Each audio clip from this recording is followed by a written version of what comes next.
Okay, so we were talking about 4 criterias of IELTS speaking, right? And as I mentioned, the first one is fluency. You have to speak fluently without pauses, and there should not be self-repetition, repetition of ideas, repetition of words, repetition of structures. For example, sometimes you will say it is very important. Then time and again they say 2, 3, 4 times, and then there are some words people repeatedly use. So repetition is the band killer as well in IELTS speaking module. Okay, so the first one is this fluency. After that we've got pronunciation. Speak English, it should be like clear spoken English. It's not that American, British, Australian, Canadian. Just try to speak English clearly, whatever it is, right? For example, if I speak English in Arabic style, if I say, okay, today I would try to meet you, but if it is not possible today, we will try it some other good day. Good morning. That's fine. I mean, people get good bench score. Even Chinese with Chinese accent, they get good bench score. Even Africans are getting good bench score. So there's no problem because it's natural. If I am from Punjabi background or Urdu background, when I speak English, so my English will have some taste of or flavor of that very thing, right? So it's normal. There isn't anything. I like even 8.5 band guy, he was not speaking all British, all American. I interviewed one choreographer, what was his name? The choreographer? Shahruz. He got 9 band in speaking. I recorded his videos as well. So like it's possible. All these things are possible. If you are up to that level, IELTS will not actually try to give you the low bench score. They are not there to give you low bench score. They are there to measure your English and give you the bench score accordingly. Okay. Now after this, we are going to talk about another important point. That is what we call grammatical range and accuracy. Now, what is grammatical range and accuracy? 2 things. Accuracy means grammatically you should speak correct English. And for grammatical range, I would only recommend a couple of things and they will bring you good bench score. The first thing is you need to learn 5 tenses. Total, there are 12 tenses, but you need to have good grasp on 5 tenses. The first one is present simple.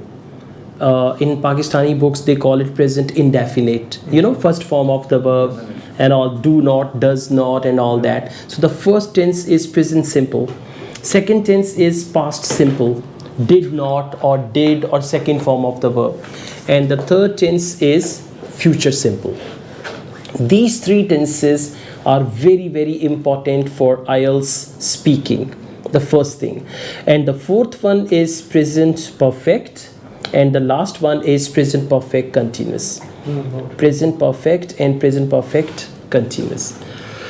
So these 5 tenses will actually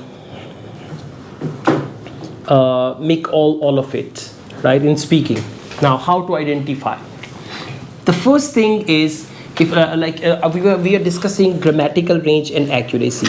If examiner is going to ask you question with do you, it's clear, it's present. If they ask you questions with did you, when did you, because they mostly ask questions with you. When did you, where did you, and all that. Did means past and will means future. Okay, so these 3 tenses. And then if they ask you a question with have you ever tried foreign food? Have you ever tried to learn another language or anything like that? So have you means it is present perfect with third form of the verb. And the last one is how long have you been? How long have you been? They always use one question is like that. How long have you been? It means present perfect continuous. That's it. In IELTS speaking, these 5 tenses are important, and if you learn these 5 tenses with active voice and passive voice, both, so most definitely that's going to be more than enough to get your desired band or to get good band score. Active and passive. A 5th tense doesn't have passive voice. Present perfect continuous. You don't need to learn passive voice, but the 4 tenses are enough for active and passive. Okay? Is it fine? Yes. Good. Now, after this, another important point when they talk about grammatical range and accuracy, the first thing is whenever examiner asks you the question, you have to notice two things. The first one is WH question, because examiner will use WH question mostly, like 80-90% they will use WH questions. Otherwise, they use helping verbs. Do you, for example, do you go for morning walk? Or otherwise, they try to ask you a question with WH. When do you? Where do you? So whenever they use what means something. For example, what do you eat for lunch? You can say, well, I usually eat a couple of sandwiches for lunch. What means thing. Then they talk about where. Where means location. Okay. After that, they talk about why. Why means reason. Whenever they ask you a question with why, never start your answer with because. First, give a statement or paraphrase the question. I'll come to that as well, how to answer. And then after that, you got to just reply. For example, if they say, why do you miss appointments?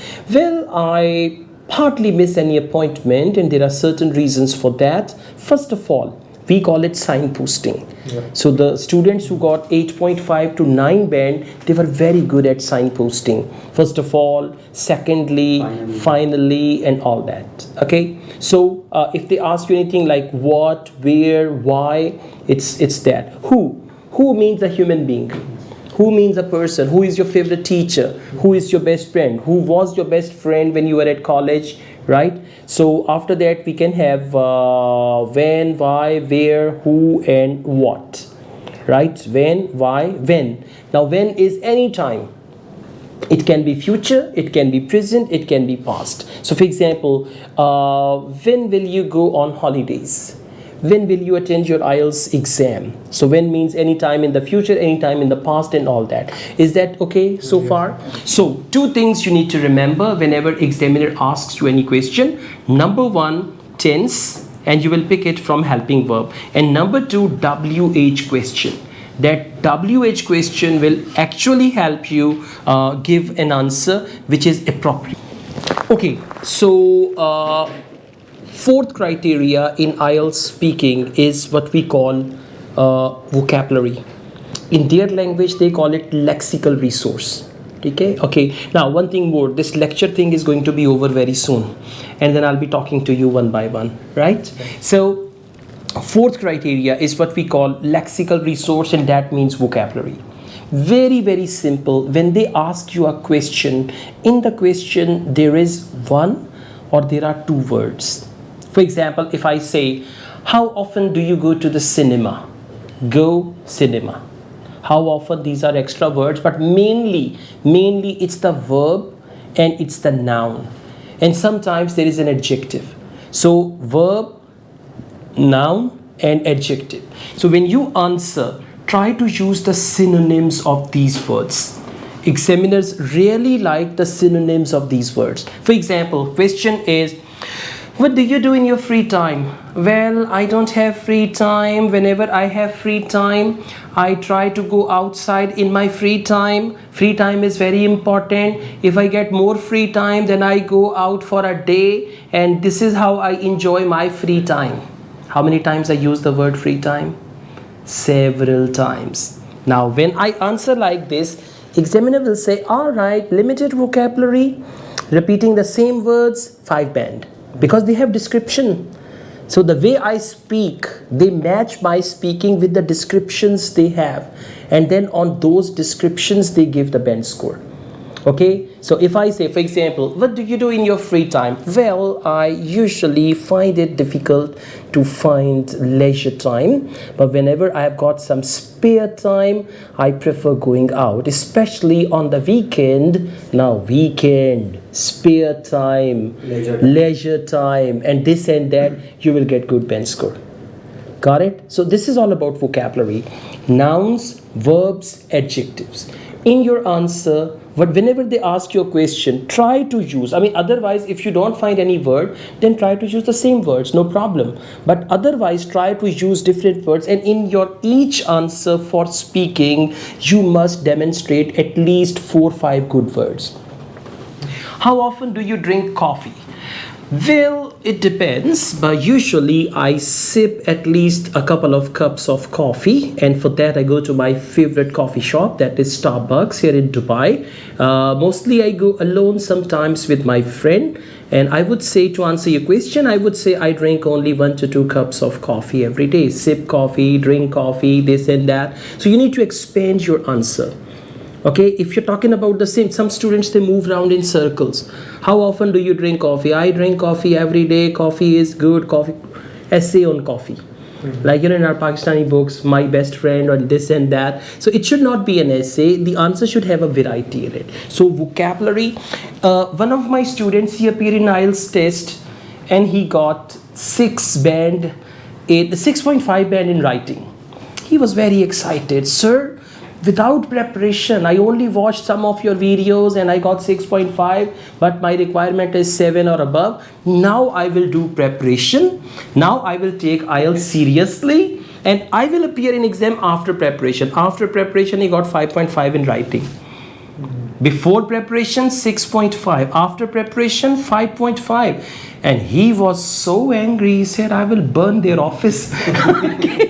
He said, I worked so hard. Without preparation, they gave me 6.5 with now. When you prepare, you've got to be extra careful. Sometimes you learn some things which are not even required.